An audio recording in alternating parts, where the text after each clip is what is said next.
because she loves me. I was rooting for you. We were all rooting for you. How dare you? Learn something from this. When you go to bed at night, you lay there and you take responsibility for yourself, because nobody's going to take responsibility for you. So Netflix just dropped a documentary yesterday that has the entire internet in shambles. And I'm talking about Tyra Banks getting fully exposed for how she treated girls on America's Next Top Model. And listen, when I tell you the behind the scenes footage is dark, I mean sinister. Like, we're talking forced dental work, covering up assault, blackface photo shoots, and Tyra screaming at contestants in ways that never made it to TV. The polished runway, the glamorous photo shoots, all of that was a facade. What really happened behind those cameras is about to make you rethink everything you thought you knew about that show. Okay, so for context, reality check, Inside America's Next Top Model just hit Netflix on February 16th. 3 parts. And y'all, former contestants are finally talking. We're getting the unedited versions of moments that were cut for TV. We're hearing about trauma that was swept under expensive rugs. And Tyra, she's in the doc too, trying to explain herself. But sis, the explanations are not landing the way she thinks they are. Because here's the thing. Back when ANTM was airing, we were obsessed. The fashion, the drama, the smize, Tyra teaching girls to walk in heels on a tightrope or whatever chaotic challenge she came up with that week. We ate it up. But what we didn't see, the psychological warfare, the manipulation, the way the show was actively breaking these girls while telling them it was for their own good. Let's start with the most iconic and honestly traumatic moment in ANTM history. Tyra screaming at Tiffany Richardson. You know the clip. I was rooting for you. We were all rooting for you. It went mega viral back in the day.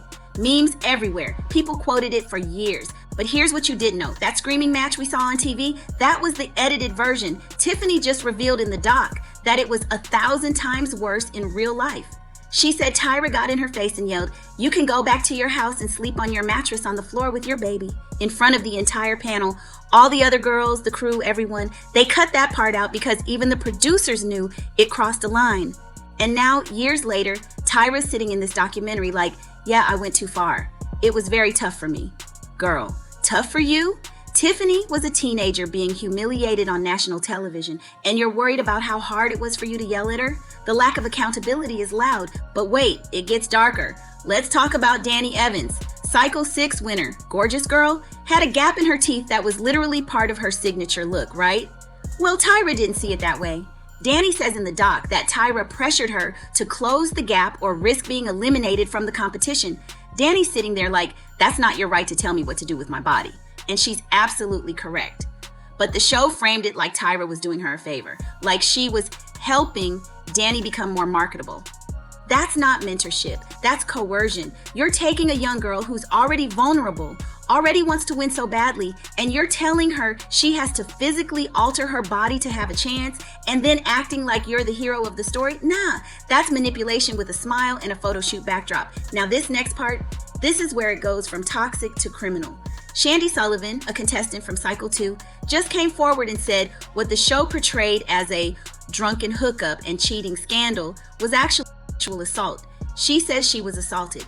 And instead of protecting her or cutting the cameras, the producers filmed it and turned it into a storyline about infidelity. They made her the villain in her own trauma. And then they aired it for millions of people to watch. They took one of the most vulnerable, horrific moments of her life and packaged it as reality TV drama. That is beyond unethical. That is evil. And nobody stepped in. Not Tyra, not the producers. Nobody said, hey, maybe we shouldn't exploit this girl's assault for ratings.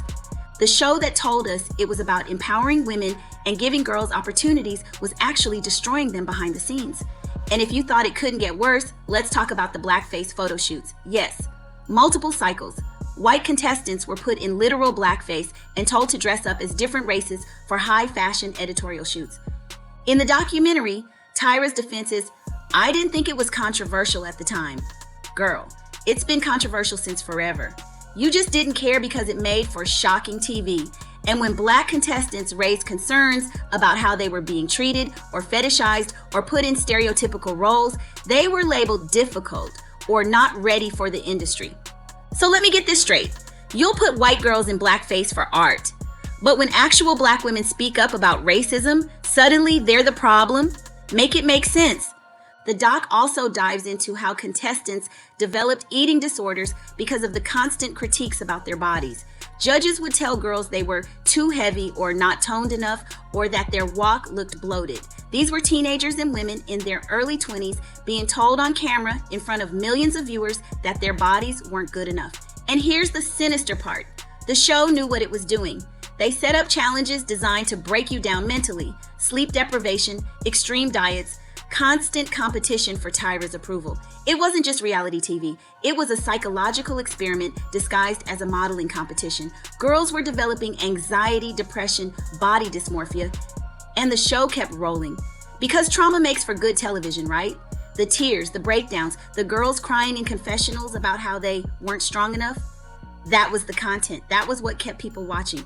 We thought we were watching a fashion competition. What we were actually watching was emotional abuse being normalized and monetized. So now Tyra's in this documentary doing the whole "I've grown, I've learned" routine.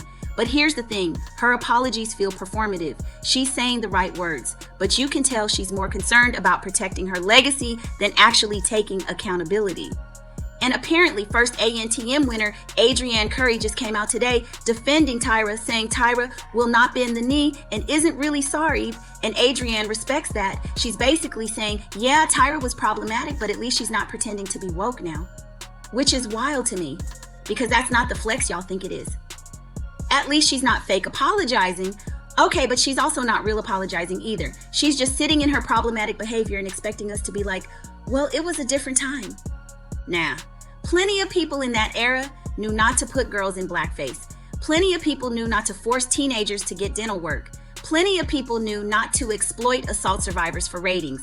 Tyra just chose ratings over humanity every single time. And that's what gets me about this whole thing. For years, ANTM sold us this image of empowerment.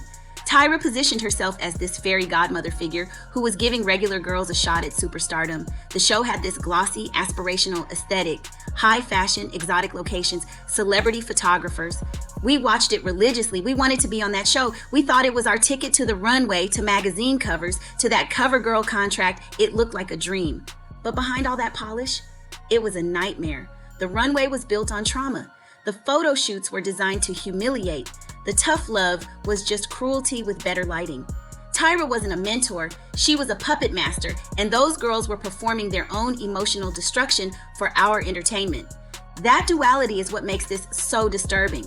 The show wasn't accidentally toxic, it was intentionally designed to break these girls down, film it, edit it into digestible drama, and sell it back to us as inspiration. So why does this matter in 2026? Because we're finally at a point where we're holding reality TV accountable for the harm it caused. We're not just laughing at the memes anymore. We're asking, wait, who got hurt in the making of this content? And why did we think that was okay? The Netflix doc is forcing us to reckon with the fact that we participated in this. We watched, we voted. We quoted Tyra's screaming fits like they were comedy. We didn't know the full story, sure, but now we do. And what we do with that information matters. Tyra built an empire off the backs of vulnerable girls who trusted her. And now those girls are speaking out, and the cracks in that empire are showing. The question is, will there be real accountability, or just another round of hollow apologies and damage control? And let's be real. ANTM didn't just impact the girls who were on it. It impacted an entire generation of viewers. It taught us that verbal abuse was constructive criticism. It taught us that women tearing each other down was entertainment. It taught us that beauty came with a price, and that price was your dignity.